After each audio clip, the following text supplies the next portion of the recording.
maritime sector is important to Nigeria's economic survival, yet is riddled with lots of challenges and complications. Where you have an efficient and effective port, volume of trade goes up. That is the impact that shipping really creates today. It has been and it still does. Join us on All Things Maritime here on Integrity Radio as we discuss the way forward to improving the efficiency and transparency of the Nigerian maritime sector every Thursday at 12 p.m. on soundcloud.com/integrity-radio. With your host, Faith Onyebujo. You're welcome to Integrity Radio, all things maritime. My name is Faith Onyebujo, your host on the program today. Thank you so much for being a part of our program today. Joining me on this program today, we have the person of Mr. Francis Ezem, Lagos-based journalist and PR consultant. You're welcome, sir. Thank you so much. And we also have joining today Mr. Kinsley Anaroke. I hope I got that right. He is a publisher, MMS Plus newspaper, and president of League of Maritime Editors and Publishers. You are welcome to our program today. Now we're going to be looking at, like I said, all things maritime. We're going to be looking at quite a bunch of things, looking at some issues in the maritime sector, starting with multiple taxation and the way forward, and, corruption issues with the regulatory inconsistencies and how it has, affected the cost of port operations in Nigeria. So first and foremost, I think, we sort of started off already talking about what multiple taxation is, and we now want to take a look at, these things in the maritime sector. We started off the conversation before the program, and I was just enjoying the flow, and I'm like, okay, you know what? These things need to be discussed. These things need to be talked about. You were talking about some of the challenges with regards to multiple taxation and the various multiple taxations that we have in the maritime sector. Can you elaborate on this? Who wants to go first? You want me to talk, or he's been talking? Okay, so go ahead, Okay. Mr. Kinsley. Anyway, sorry I came in late because of the Lagos situation, environment. Yeah. Like I was trying to explain before we came back on air, these things are interwoven. Taxation, what you call it taxation, call it dues, call it levy and all that. In Nigerian system, conceptually, we want to understand that taxation, it's usually imposed by, levies, imposed by government. Yeah. But with the realities on ground, we've seen that these things, sometimes government itself do things and call them levy. Sometimes they do things, for instance, custom duty. It's also charged by government. Mm-hmm. So they are interwoven, but we'll take them. For instance, looking at the multiple taxation, I was trying to explain that it is one big problem that SMEs in this country suffer. Yeah. Okay? And then it creates a lot of imperfection in the system. Because where you pay so much tax, you have that of federal, you have statutory ones, you have the one by local government, you have the one by state government, and they seem not to be harmonization at all. Yeah. What you pay in Lagos State, it may not be what you pay in Enugu, Anambra, and the rest of them. Mm-hmm. So this thing, but it has become a challenge over the years because no minister of whether minister of investment, industry, or minister of transportation, and all that have come to say, or minister of finance have come to say, look, this thing has to be harmonized the way it should be. Even when they made effort, it never really worked. So it has been a problem. Yeah. And then with that, industries are closing down every day. Yes. Because when you cannot pay, you have a lot of challenges. Issue of running the business. Running the business from gas to from gas to exchange rate and the rest of them. And these things they create a lot of imperfection in the system. Yeah. So as a result of that, we are looking at how do we harmonize things. Mm-hmm. While we're talking about that, now move into sector, because they're sectoral. If we move into maritime industry, for instance, that's where you see, in fact, how do I call them? how do I even describe that of maritime industry? Because it seems to be, that's where you have in fact, I like adjective to describe that. Because from the shipping lines alone, they have more than 14. And they come in different names. Then we move more than 14 taxations. Let's start. Taxes. Let's start. We call them tax. Let's start with, because I came prepared for this. Okay, you have this. You have ocean freight rates, surcharges to Nigerian ports. First of all, you have here what you call congestion charge across shipping lines. They have their rate. This you have here €10.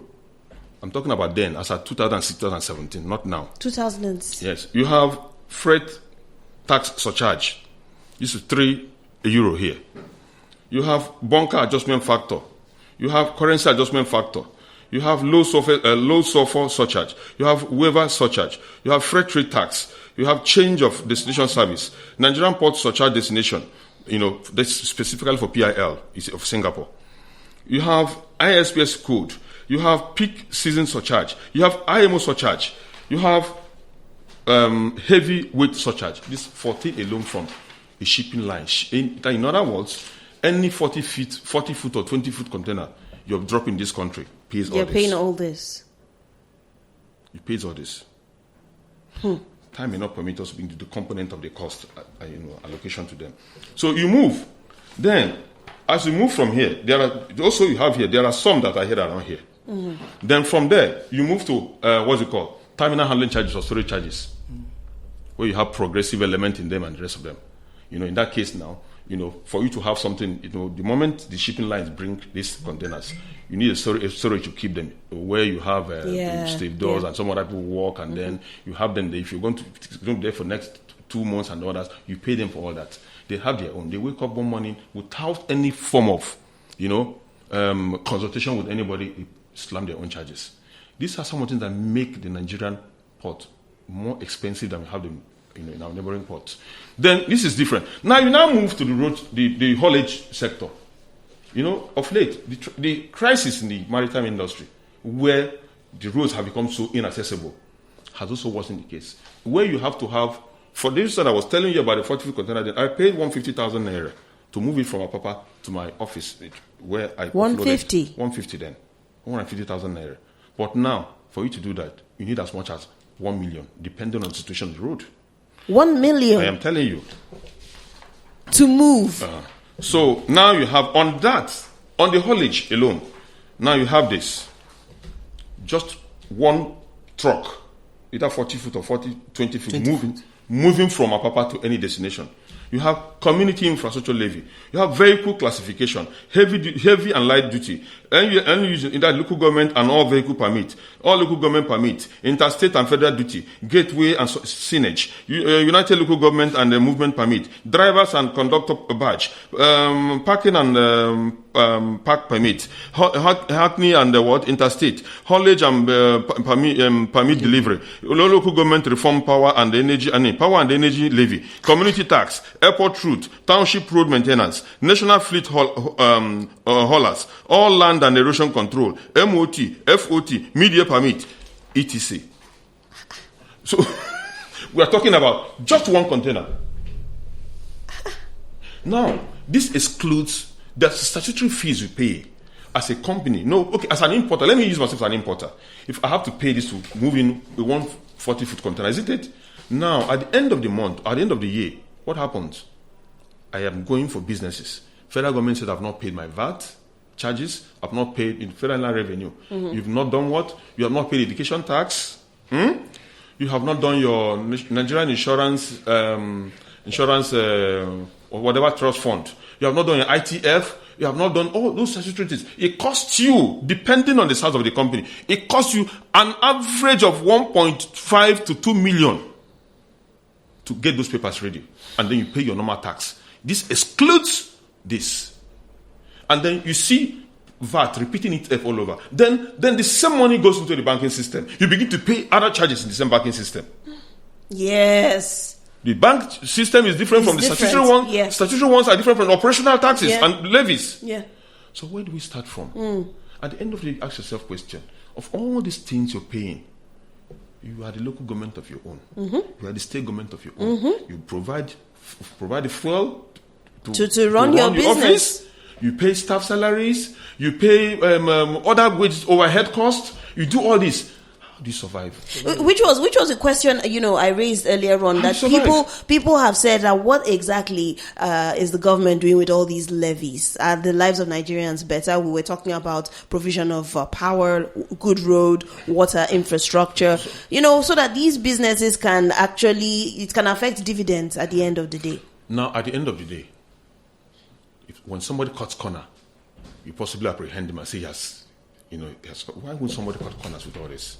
Tell me why you must not cut corners if you must survive in Nigeria. You see that for those, that is the truth. You must cut corners to survive. Because at the end of the day, we're talking about integrity here. Tell me with all this, tell me how integrity conscious will be to survive. And you still pay house rent. Is it not? And then you fuel your car. And then you come and you live your social life. Now tell me why you wouldn't cut corners to survive. So at the end of the system, it's a promote corruption. The system promotes corruption. What's it called? Government are corrupt. For you to do all this, for you to get all the statutory papers, you have to sort sometimes a document that will take you 1 week to get, because you're trying to get, maybe in a hurry to go for a particular tender or bid.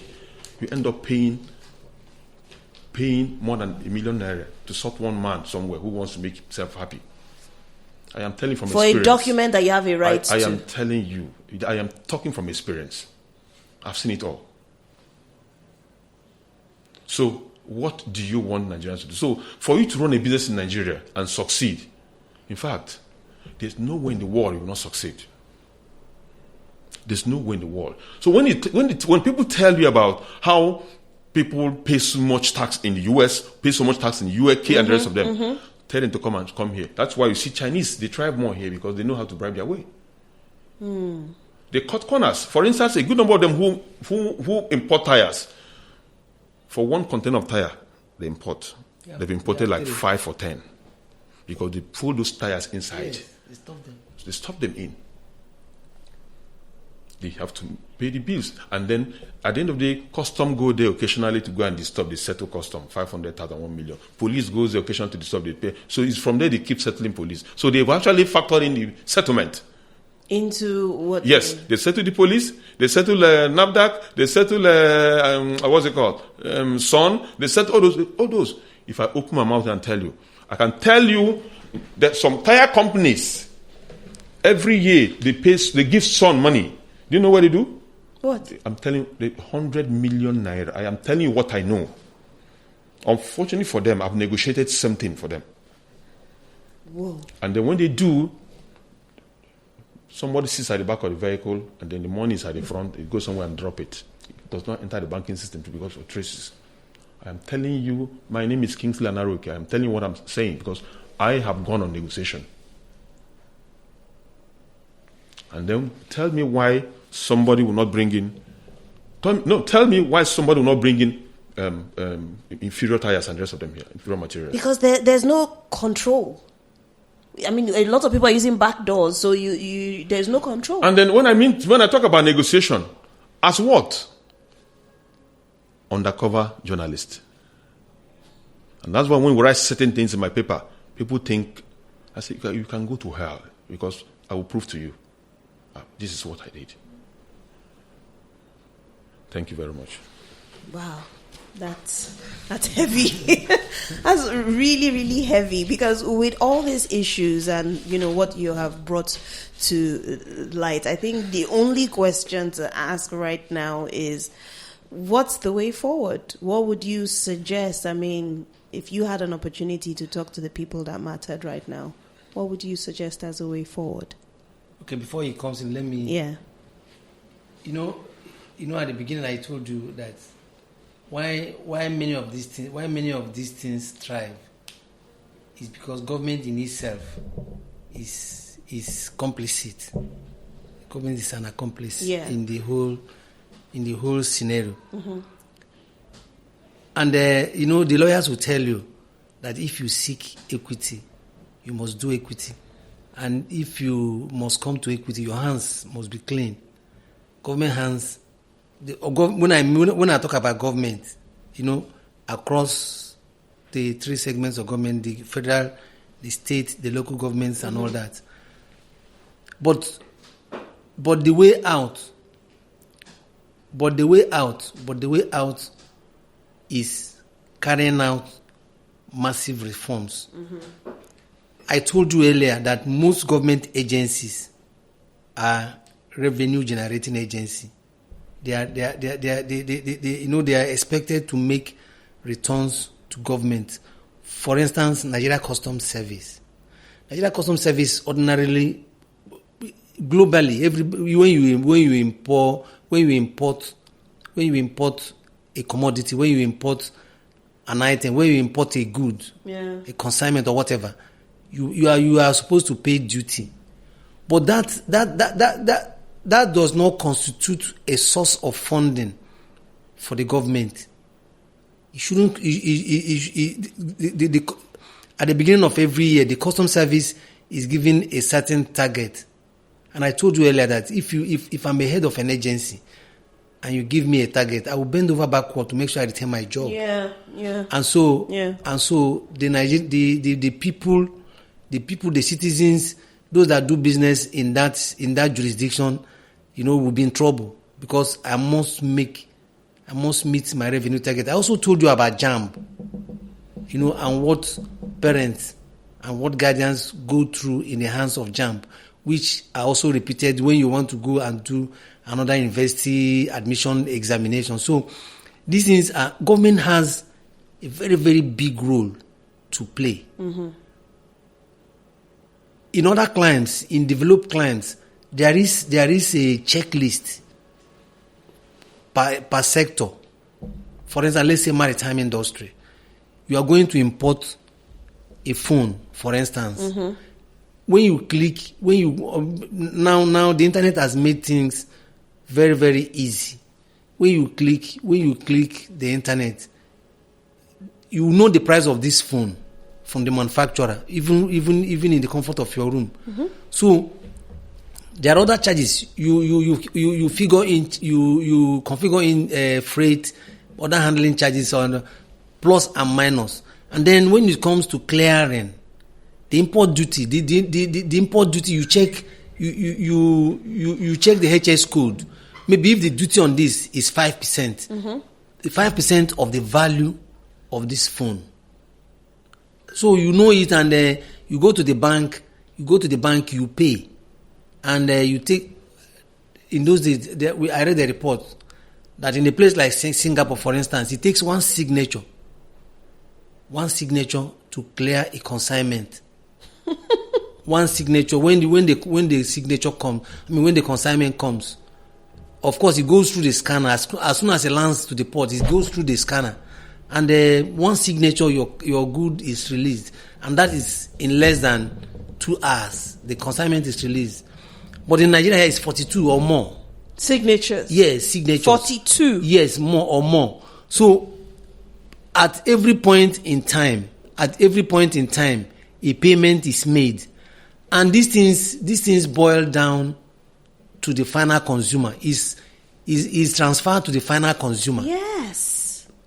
Because if he imported a 20-foot container, 40-foot container, sorry, and there were so many payments, it's because he's not a conventional importer.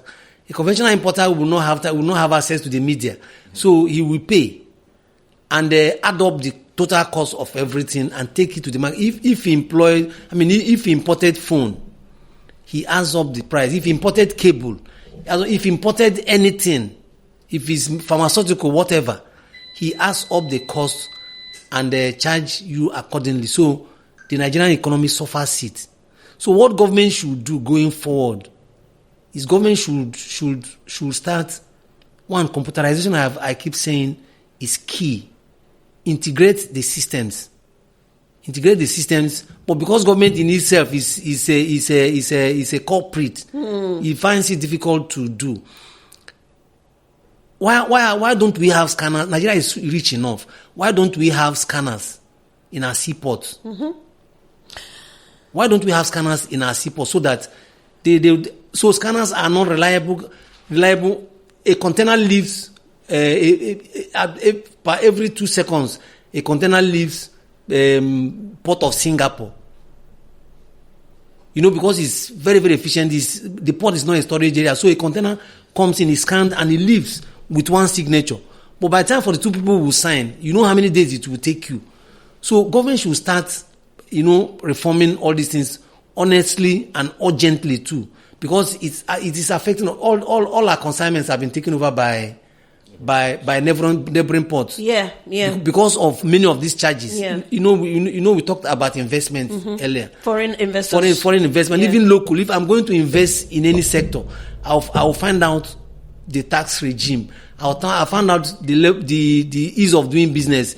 If it's not, I won't just do business for doing sake. Yeah, I think a bunch of people have opted to move to other shores. Of course. Rather transport it inland. Of course, yes. Even though Nigerians are the consumers. No. Dunlop left Lagos here and went to Ghana. Yeah. Dunlop left Lagos and went. Michelin left Port Harcourt and went to, I think, Senegal or one of these African countries. So, because they can't continue with Nigeria is the biggest market. Go to Lomé. What's the population of Lomé? They are less than 20 million or 30 million. I'm not very sure, but they are definitely not 100 million. You talked about harmonization. Yes, so which is something FIRS has talked about, harmonizing these taxes. Yes. I think some years back, they talked about it, and it still seems like that hasn't happened. It's also the Nigerian issue. It's also the Nigerian system. So, but by the time we harmonize some of these things, when you enter the airline, you are coming to Nigeria to do business. Maybe there is a leaflet you take from the pocket of the seat in front of you. You see the Nigerian business environment. You see what it takes to do. So you see the taxes you pay based on if it's not going to give you everything, or there is a portal on a click of your phone, you get everything and you do business and you go. That is what is tying the Nigerian system down. That's why we are not getting the much needed foreign investments because of our system. Because in the face of all this, there's no way you collect all these taxes and you tell me that the ease of doing business is smooth. No, it's not possible. It's not possible. So it ties down efficiency. It increases cost. So many other. It brings about so many other challenges. So going forward, government needs a holistic reform of the entire system, computerization and integration of the entire systems, and not every government agency should be a government revenue generating agency. No, the idea of giving customs. The idea of giving customs revenue target to meet should not be there. It should not be there. It's only in Nigeria that you give customs revenue targets. Recently, we were interacting with some officials from Nigerian NLNG, and they said it's only in Nigeria that seafarers are meant to pay tax. It's only in Nigeria. Globally, we didn't factor that in our discussion. It's not here. Seafarers. Yes, seafarers. Yes. I guess talking about one. It's ocean. Yes. Ocean related. Yes. Seafarers is only in Nigeria that you are made to pay tax. Elsewhere, Philippines, for instance, they don't have oil, they don't have service industry, they don't have anything. Is the highest revenue earner, foreign exchange earner, is returns from their seafarers. They don't pay tax. Go and check if you see 10 ocean-going vessels. 10 ocean-going vessels, 8 of them are manned by Filipinos. And Filipinos is a third world country. Nigeria is more developed, it's bigger and more developed than Philippines. And they make so much money because they have integrated their system. They have made it easy from the airport before you land at Cebu or whichever airport. You know the tax you are going to pay and what to do. Speaking of the synergy, harmonizing, do you see it happening in Nigeria? I mean, what's stopping it? Nigerians. If Singapore can do it, if US can do it, if Philippines can do it, why not in Nigeria? It takes a purposeful leadership.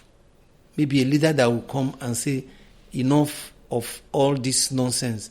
And I told you earlier that if you must go to equity, you must come with clean hand. You must do equity. So if a leader comes tomorrow and says enough of all this, we are ready for business. If you are going to Dubai, they don't issue a visa in Nigeria here. They stamp you in at the point of entry. Yeah. So you don't need to go and book. Have you seen somebody saying, "Blame me, book visa entry for me to UAE"? No, you don't do that. So a government could come in Nigeria, a leader could come in Nigeria, maybe a president could come and assemble experts and say enough of all this rubbish. We are ready for business. I tell you, in 6 months, these narratives will change. These narratives will change. Before he comes, he declares his assets and says, "This is how much I am worth." So if by the time I'm leaving the office in 8 years, if you find me having more, so everybody will sit up. That's what I think. That's what you think. Yes. Okay. Mr. Kinsley, tell us in your opinion, the way forward, what you would proffer as a solution. You see, sometimes when we talk about the way forward in this country, some of us have been getting tired. We are getting tired of talking and writing because it's like when you write, you keep hoping that there will be changes. Yeah. And then for each government, successive government, they come, the same thing happens. But then, as humans, we keep having hope since we're not dead yet. Yeah. It's only when you're dead that the hope, So one way of solving this problem is automation.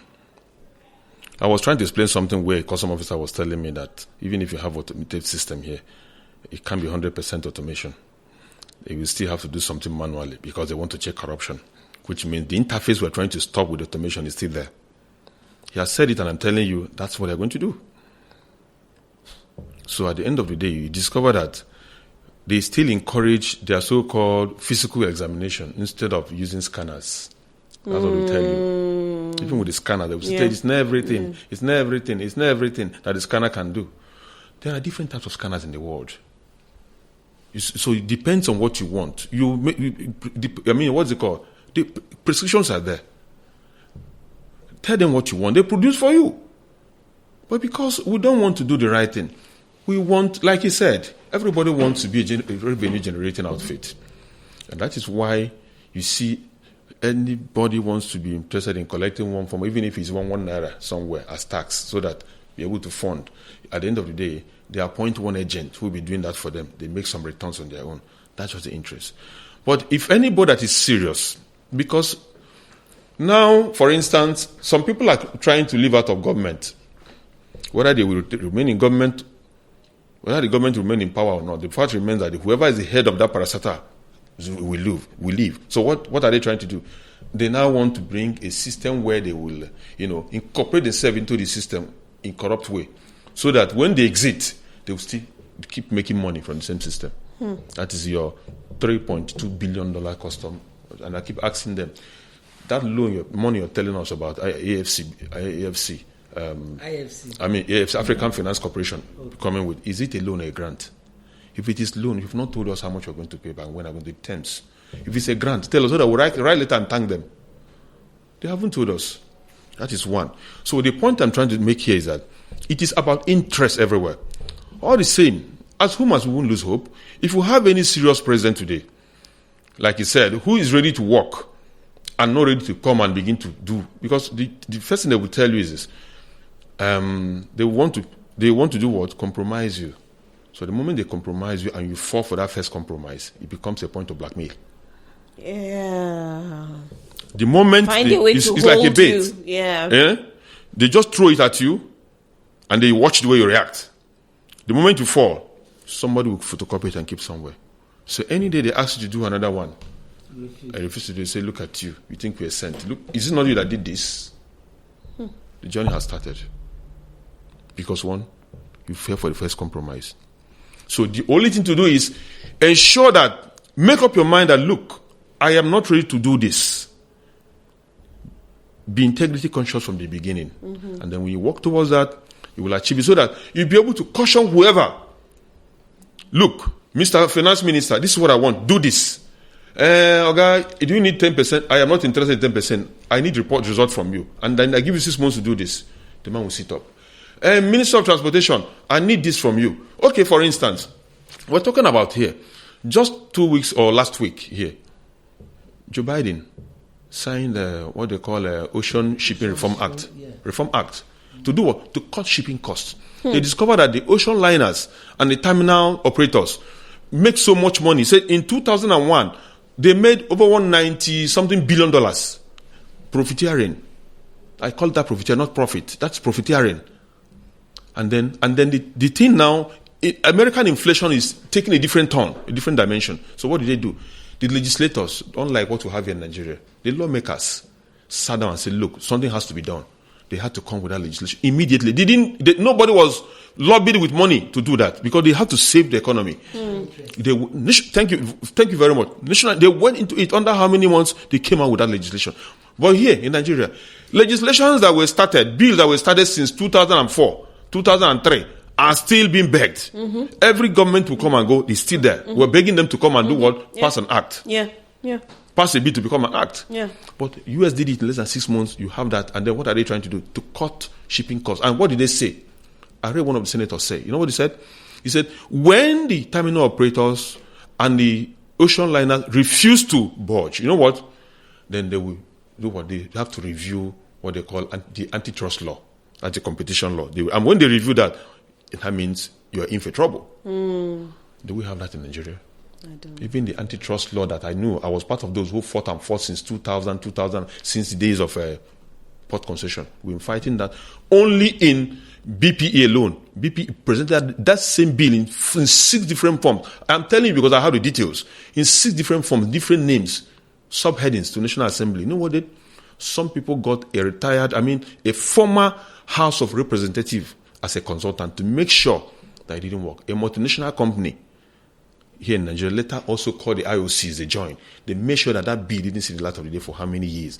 Until they now passed through the backyard and now reviewed CPC, Consumer Protection Act. They now gave it federal competition, whatever. Even at that, how effective are they? And I told them one thing. You know what I told them then? I remember confronting the then DG of CPC. I said, Madam, it was then the elder sister to Andiba.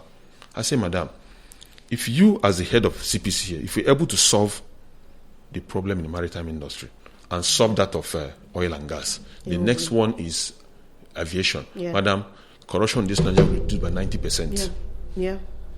She couldn't do anything. She left. And then I even suggested having mobile courts to my suggestion. It's a proposal. Do you understand? Now, that didn't happen. But when she left, based on the proposal I wrote, the new one or key, a lady lawyer, came and then started something at the aviation sector. It became very rancorous because the airline and then the so-called regulators, they didn't find it funny. But she made moves, and then every time they were calling her names. So when she left, it died down again. Have we had anything done in the maritime industry? No. Have we had any done in oil and gas? No. Your boss here, I think, happens to be one of the members of Nigerian Process, Nigerian Port Process Manual. Okay? Yeah. Yes. Yeah. Fighting corruption. Corruption, yes. Yes. And each time they churn out statistics, it sounds like statistics churned out in Nigeria. That when people tell you inflation is 7% or 17%, now it's about 17, 18% now. No, that's what the Nigerian Bureau of Statistics said. But the reality, the things are very palpable. You know that, look, there's a disconnect between the statistics and what's on ground. And what is obtained. So that's what we're having in the report today. Thank you very much. Wow. It seems like, Nigeria is that patient that has to go in for multiple surgeries by different specialists. That's what it sounds like right now. But starting with the harmonizing, there's a synergy between all the organizations and the the various taxes that the tax agents that we have, and some of those names that you reeled out as the different taxes from the shipping and the terminals, some of those names don't even make sense at all. Why you should be levied? It just seems like they're coming up with brilliant names and brilliant ways of that's the word. Getting funds from business owners, and that is unfortunate. Quite unfortunate. So at this moment, it seems like for anything to happen, it would take everybody, not just from the top, but also from the bottom, sitting up and, fastening our belts and getting work done, basically. But Mr. Kinsley, I'm trying to remember, because Mr. Francis started with, for him, he would suggest harmonization. What would you suggest as a first step to sanitizing all this? Well, harmonization has been on board all this while. In fact, what I didn't tell you, one of the things here I read out here was one of the, a proposed harmonization for that of the haulage. All those things read out, they were trying to make them come under just, it's going to be ultimately like a one-stop shop. Tell us all that you need, put it here, and then if I am a truck owner and I want to make, what's it called, a shipper, and I need a service of a truck, tell me everything here is what? 300,000. And all I do is pay. And then that goes to the various agents. Areas. But I'm not sure they've been able to do that. But that is what a move they're making. That's why they read out these things. Okay. So, but it is one thing to harmonize. It's also one thing to also look at relevant ones and not irrelevant ones. Because not all these things are relevant. Everybody wants just to have a cake somewhere. A piece of the action. So you wake up one morning and impose one thing on your on your members, and then everybody begins to pay. Ultimately, everybody is paying the price. Government doesn't look in that direction because they also know. Somebody will tell you, don't worry that we are going to factor you in. When they factor you in, you begin to collect your own. Unfortunately, when I say things here, I am saying the things I've been involved in. When I mean involved, investigate, because I belong to many groups where sometimes when they want to say you go, they don't know that that's the kind of thing you will do. I will go undercover to find out. So I get embittered. Sometimes when I write with bitterness. Because we have to change this country. Yeah. I don't know. This man is getting old though. So if some of us at this age can't change these things. I told you, walk about your friend one day. I said, I'm tired of writing. Honestly. I told him. I said, I am tired of writing. Because it's like you write and talk and nothing happens. This government, okay, let me give you the latest one. Our minister is in the port now. He visited, Minister of State for Transport, visited Lagos. She's been around. Now, you were appointed the same day with Amechi, who told the whole world that you are what? That you are the Minister of State. And he has left Maritime for you, for rail, have you? Publicly. And all these years, you didn't visit the port. You don't seem to know what is happening in the port. Amechi left. Only when you heard that ministers have been appointed, maybe so that maybe they may not, to prevent them from appointing somebody to head you, you now rush to the port. And when you rush to the port, you visited in the what's it called, in Apapa, you visited only one spot. You headed for Think and I visited one spot. And you now head to stakeholders meeting. What is it you want to solve? What problem you want to solve? Even between now, if they catalog all the problems and give you, can you solve any problem between now and May next year? Remember, you've been there all this while. No, I want to tell you how unserious we are. Now, some of the terminals that have issues, create problem, you didn't visit them. You come and tell them, what is your challenge? Then I will read out the challenge and you write. You come and tell them that these are the challenges. Then they say you disappear and then the person comes in. Exit and entry. Is that what you'll be running? Thank you very much. Let me not continue. Oh my goodness. It's been an interesting conversation here. Thank you so much, sirs, for being part of the conversation today, Mr. Francis Ezem and Mr. Kinsley Anaroke. Well, we, like you said, are going to keep hope alive. It's very important that we do that, and we will keep talking about it until something happens, because we want to believe and hope that something indeed will happen. We can't get tired of talking, and that is why we're here on Integrity Radio. Thank you guys for making time out. We appreciate you, sir. Mr. Francis, thank you. Thank you so much, Mr. Kinsley. Remember, you can comment, like, share, and also drop your thoughts on our discussion. And if you even have an idea of a way forward, please, you can also do that. That's all we have for you today here on Integrity Radio. My name is Faith Onyebujo, your host on the program. Goodbye. You're listening to Integrity Radio. This is Integrity Radio, bringing you interesting insights and discussions around embracing a Nigeria that prefers integrity over corruption. With your host, Faith Onyebujo. Integrity Radio, shining a light to a better Nigeria.